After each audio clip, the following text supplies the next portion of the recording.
and it has not given up under the blockade and constant shelling and hatred shown by the Kiev regime. They were waiting and expecting and hoping that Russia will come to its aid.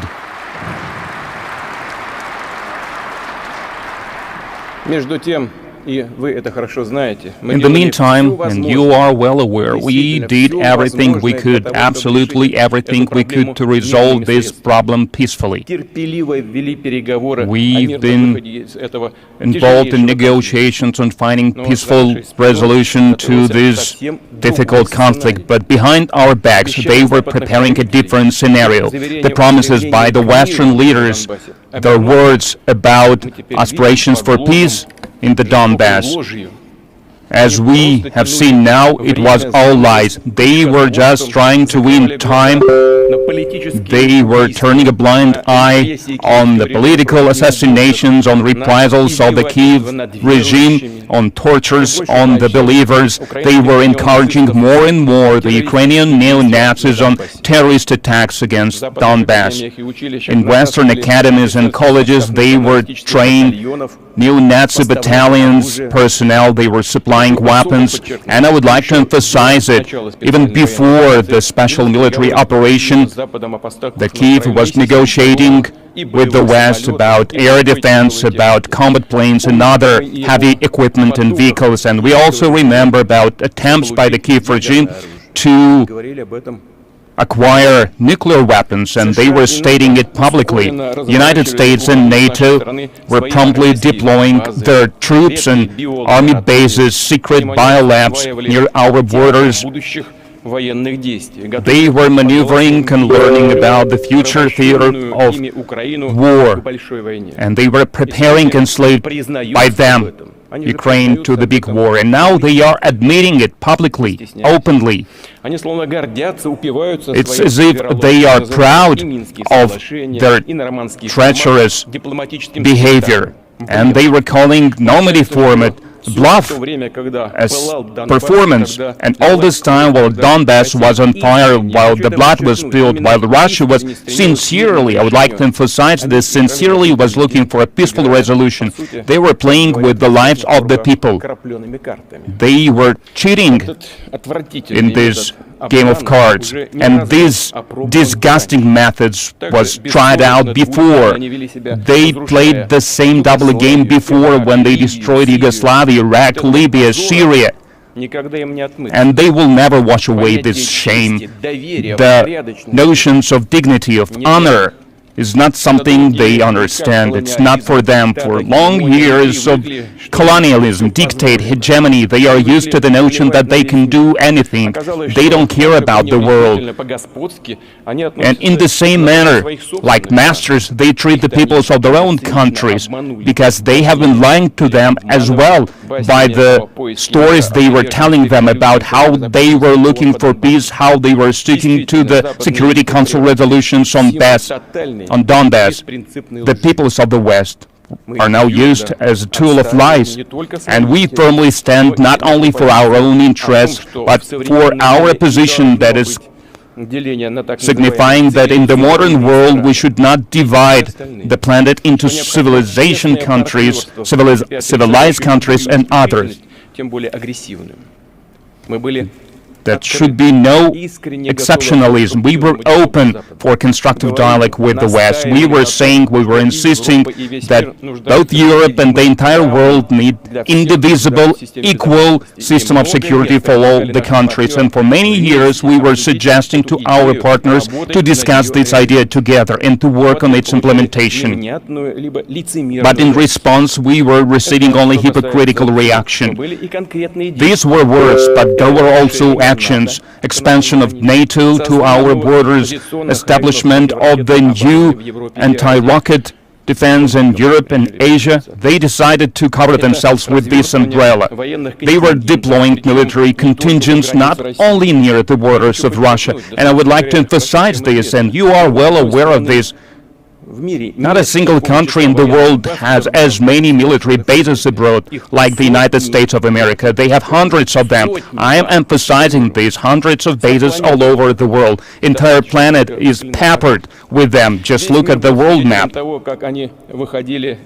world was witnessing how they were withdrawing from arms agreements, like the rocket agreements that we have them. They were unilaterally withdrawing from the agreements that preserved peace on the planet. Why did they do this? It was not by chance. And finally, in December of 2021, we officially sent to the United States and to NATO draft agreements on the security guarantees. But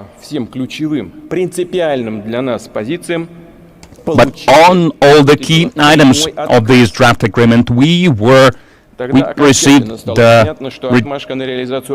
refusal to discuss that. And then we understood that they agreed to follow the path of aggression, and they did not want to stop. The threat was getting bigger and bigger. The information that we were getting left no doubt that by February of 2022, they were preparing a punitive operation in Donbass.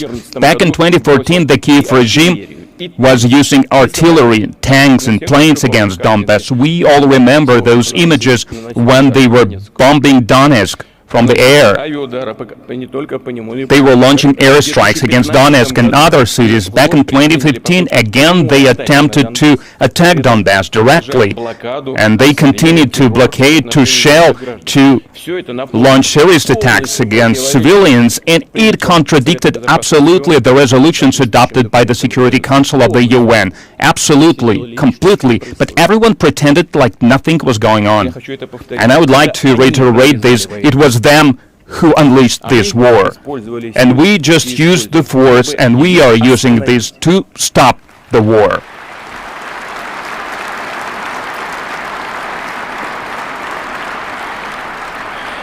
Those who planned a new offensive against Donbass, Donetsk, Lugansk, they understood clearly that the next target will be Crimea and Sevastopol, and we understood this, and we knew about this. And now in Kiev, they are openly talking about these goals, so now they are out in the open. Something that we knew long time ago. We are protecting the lives of the people, our home, and the goal of the West is unbridled power. They have already spent more than $150 billion to supply weapons to the Kiev regime. Just compare. According to the Economic Cooperation and Development Organization, to help the poorest countries in the world, G7 allocated in 2020 and 2021 some $60 billion. Do you see this? They spent 150 for the war in the poorest countries. Allegedly, they are taking care about. They have allocated only 60. And they demand to follow them blindly, those countries who they pay to.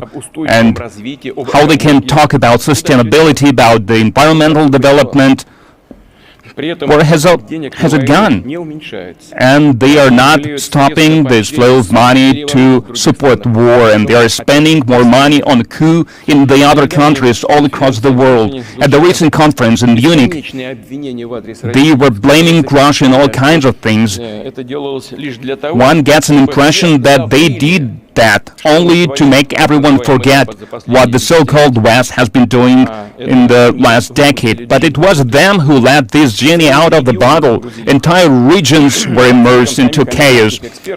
By estimates of American experts as a result of those wars, and we are not the ones who came up with these numbers. Americans are presenting these numbers as a result of the wars unleashed by the U.S. after 2001. Some 900,000 people died. More than 38 million became refugees. And they want to erase it from the memory of humankind. They are pretending as if it has not happened.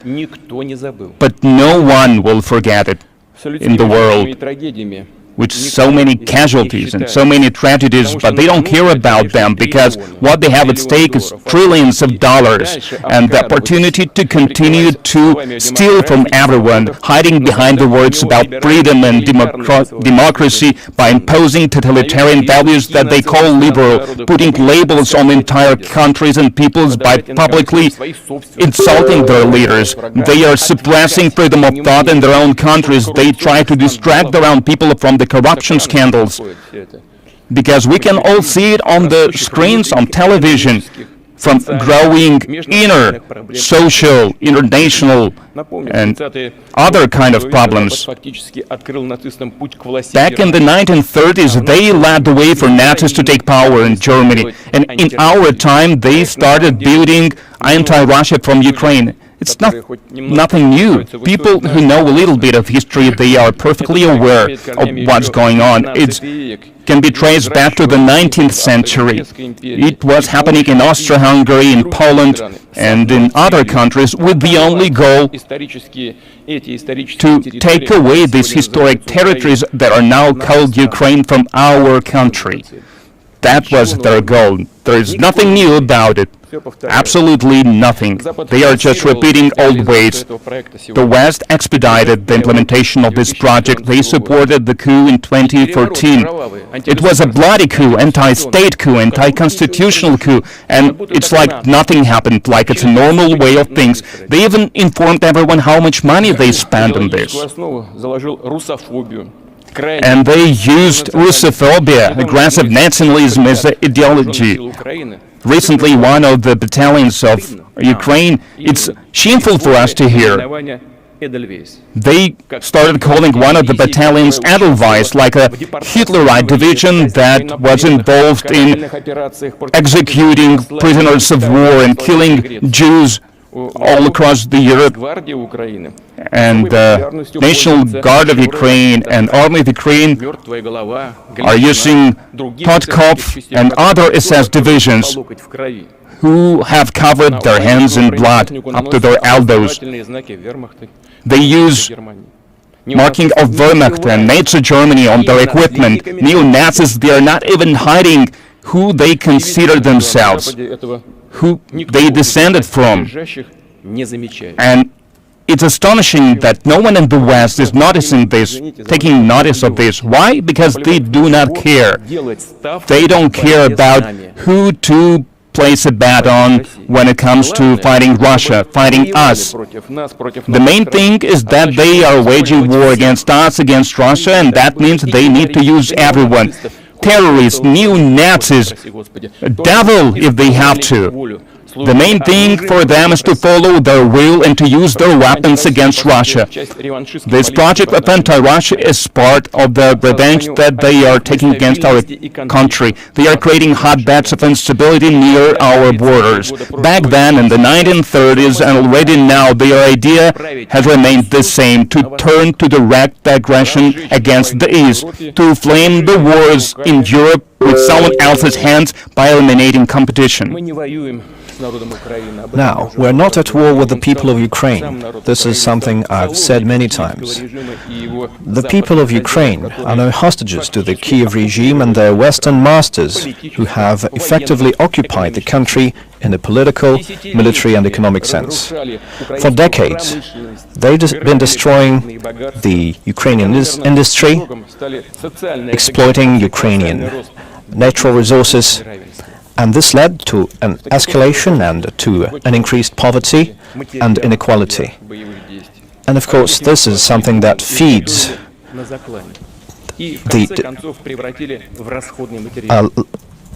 the feelings that fuel the war. It is truly a sad situation where people are being sacrificed for this war. The responsibility for stoking this war is entirely on the shoulders of the Western elites and the Kiev regime, who views the Ukrainian people not as their own people, but as someone else. And they're not serving their national interests, but Western interests. The West is using Ukraine as a tool, as a testing ground, and as a launch pad against us. One thing should be clear. The more long-range weapons are sent to Ukraine, the longer we will have to push the threat away from our borders. That's natural.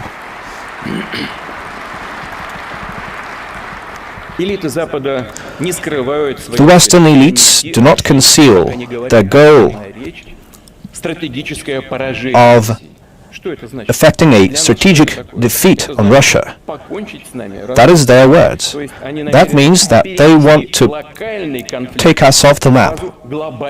They want to turn the local conflict into a global confrontation.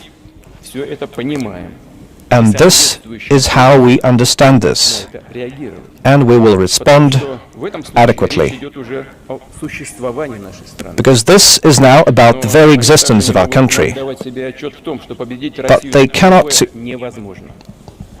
ignore the fact that Russia cannot be defeated on the battlefield.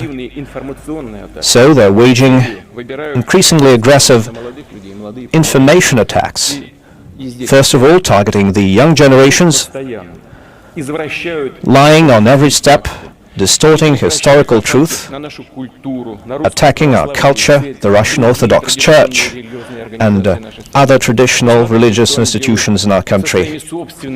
Now look at what they're doing with their own peoples. They're destroying the institution of family, their cultural and historical identity, and various perversions with regard to children up to pedophilia are accepted as the new norm, and priests are forced to recognize and officiate same-sex weddings. People can live however they want, and we in Russia have never intruded into people's private life. And we're not going to do that. But what we want to say is maybe they should take a look in the scripture, into the holy book of any great religion. It says that the family is a union between woman and man. And these holy texts are now being increasingly doubted in the West. The Anglican Church is now considering the idea of a gender-neutral God. What can we say? God forgive them. They don't know what they're doing. Millions of people in the West realize that they're being led towards a spiritual catastrophe. People are going mad, and this does not seem to be treatable. But this is their problems, and it is our duty to protect our children, and it's something that we are going to do, to protect them from degradation. It is obvious that the West will be trying to shatter our unity and support traitors who despise their native land and who want to have a profit on their country's troubles. Those who choose the path of traitorship, who carry out terrorist attacks against our country, who undermine the security and unity and integrity of our country, are being supported by the Kiev regime, but we're not going to engage in witch hunts. We're not going to exact revenge on those who took the wrong step, who made the wrong choice. What's most important is that Russian people give a moral assessment to those actions, and we're very proud that our multinational people and the majority of Russian citizens have adopted a principled position with regard to the special military operation. They understood what we're doing and they supported our actions in Donbass. This was a true show of patriotism, of the feelings that are historically characteristic of our people. It's something that we see in our history, and it's a way that we see that our fate is the fate of our country. They're one and the same. Friends, I would like to thank all of you and the entire people of Russia, to say thank you to the soldiers and officers in the army, in the navy, in all parts and units of the armed forces, to the volunteers of Donetsk and Lugansk, to those who fight as part of the Bats Army Reserve. And I apologize for not being able to list all of the parts of our society. When I prepared the speech, I had a long list of the heroic units, and then I decided to take it out because, as I've said, it's not possible to name every one of them. So I don't want to leave anybody out. So I bow down before the parents and spouses of those who fight in the special military operation, the doctors and nurses, the sanitary instructors and the railway workers and truck drivers who carry supplies for the front line, for the builders who restore civilian facilities and those working several shifts at defense manufacturing facilities, and those who strive to make our country more secure and more prepared. I want to say thank you to the teachers who take care of the younger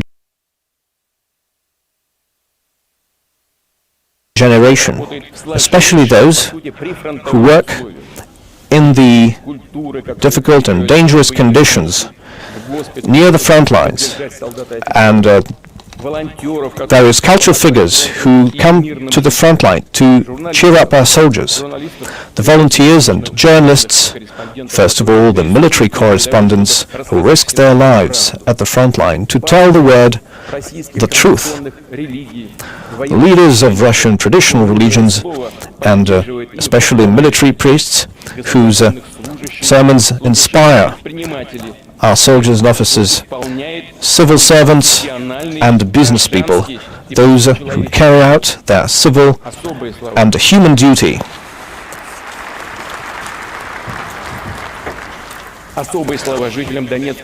Now, a special thank you to those who live in the Donetsk and Lugansk republics, the Zaporozhye and Kherson regions. You decided what future you want to have at the referendums. You made a clear choice despite the terror and the threats from the neo-Nazis. When military action was close to your homes, but your decision to be with Russia was strong, to be with your native land.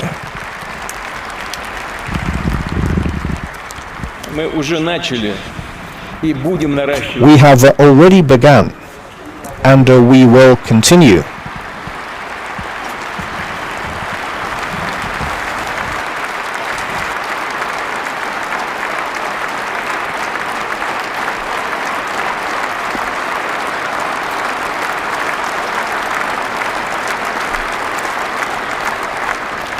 I want to emphasize that this response from the audience to people living in the Donetsk and Lugansk republics and the Kherson and Zaporozhye regions was unprompted. Thank you. So we will continue to scale up programs for providing social support in these new regions of the Russian Federation. We will restore the industries and bring back jobs, ports, the Sea of Azov, and build a modern link with the rest of Russia. Our joint efforts will make this possible. The constituent entities of the Russian Federation are now directly supporting urban and rural localities and the Donetsk and Lugansk republics and the Zaporozhye and Kherson regions like brothers. And so we've become even stronger. And we will do everything we can so that peace settles once again on this land and we are secure once again.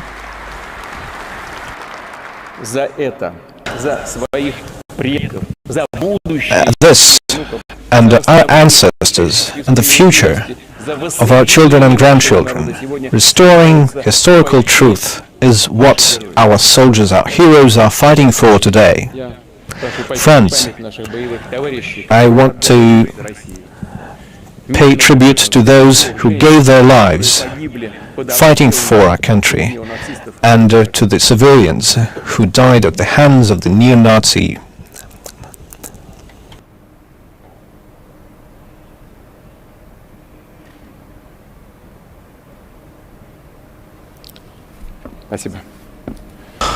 Thank you.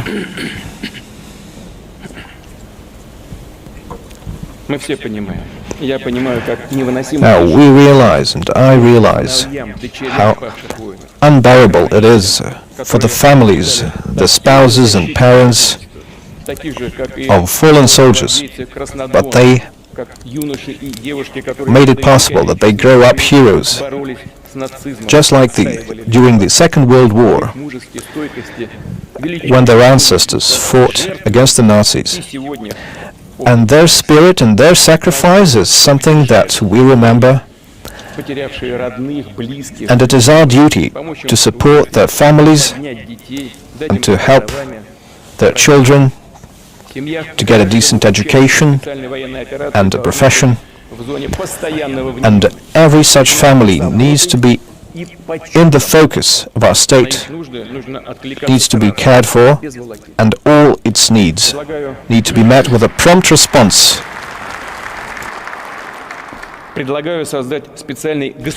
I suggest that we establish a state foundation that will support families of fallen soldiers and veterans of the special military operation.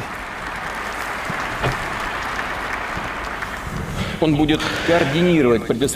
will coordinate the provision of social, psychological, and medical aid, and providing resorts, vacations, and help people get jobs and improve their professional skills, get new professions. And an important task for the foundation would be organizing home-based care for everyone who needs it to a high level of quality. So I request the government, all those tasked with social policy, and the regions of the Russian Federation to make sure that this happens. The procedure should be open and transparent, and the procedure should be simple, on a one-stop basis, without any red tape. So every family, I want to emphasize this, every family of a fallen soldier, every veteran should have their own personal social worker or coordinator, который в ходе личного общения в режиме реального времени будет решать возникающие вопросы. Who will solve all the problems in real time. We must make sure that this foundation is operational during this year in all regions. We have frameworks to support veterans and people who took part in local conflicts. And I think that this foundation may take up these issues in the future. We need to discuss that, and I request the government to do that. But this does not lift responsibility from other state agencies. I expect every region, every department to pay the closest attention to the veterans of former soldiers and officers and their family. In this regard, I would like to thank the heads of the regions, mayor of the cities, who meet with people, who travel to the line of contact, to the front line, and they support their fellow citizens. And here is what I would like to emphasize especially. Now, draftees and volunteers and officers and soldiers of the army are thinking about the supplies for them and about the remuneration for their wounds and injuries that they receive, the health care and the requests that the governors are receiving and the ombudsman on the rights of human rights, we receive a lot of these requests, and it means that a lot of problems are still not resolved, so we need to take care of every individual case. Связано с колоссальными физическими.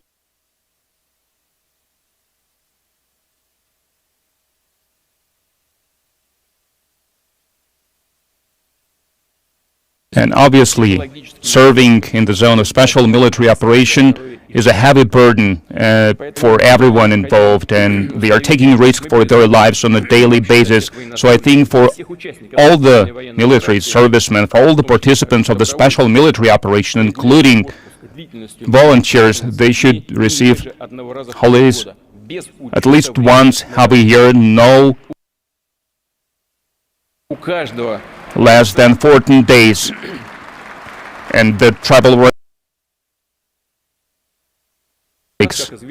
As you know, we have approved by the presidential decree the plan to develop the armed forces for up until 2025, and the work on its implementation is in progress. We are introducing necessary adjustments, and our next steps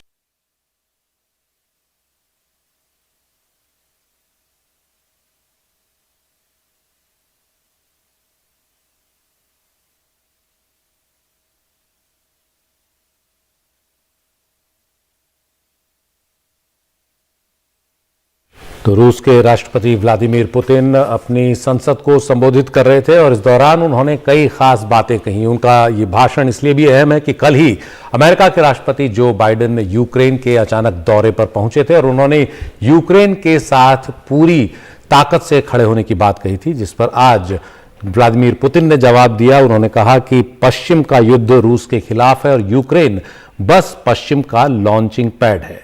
रूस के खिलाफ पश्चिम की साजिश काफी पुरानी है और 19वीं सदी से ही वो चल रही है। नाटो को रूस की सरहद तक लेकर आ गया है यूक्रेन, और रूस के सामने अपनी गरिमा के लिए लड़ने के अलावा और कोई चारा नहीं था। और पश्चिम पर उन्होंने तमाम तरह के आरोप लगाए कि वो उन्हें हथियार दे रहे थे, दुष्प्रचार कर रहे हैं, हथियार दे रहे हैं, तमाम तरह की मदद कर रहे हैं रूस के खिलाफ यूक्रेन की। वक्त एक ब्रेक का।